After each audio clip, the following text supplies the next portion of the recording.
Welcome to the Salmon Runs YouTube. Enjoy the video. You start by verifying Cpm2 firmware and making 2 separate backups of your vehicle profile. This prevents data loss. Once done, inspect listed compatible parts and cross-check part numbers because mismatches cause faults. Make sure your workspace is safe and you have an OBD adapter, multimeter, and torque wrench. These let you program and test. Begin by putting the car in service mode, disconnecting the battery, and labeling connectors. This saves time and reduces installation errors. Now you install the hardware step by step. Mount the ECU, tighten mounts to spec, and route the harness to avoid heat and pinch points. Then reconnect sensors one at a time, verifying pinouts with a multimeter and the Cpm2 wiring diagram so signals align. Next, flash the new calibration in incremental chunks, monitoring logs and battery voltage to prevent bricking.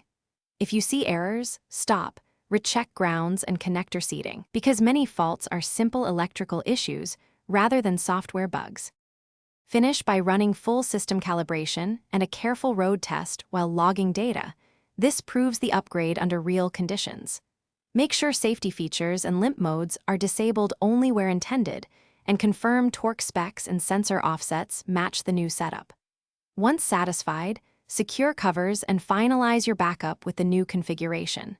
If something goes wrong, the key troubleshooting tip is to verify all grounds and harness continuity first. Most post-upgrade failures trace back to a loose ground or miswired connector. Thanks for watching. Consider subscribing if we helped you.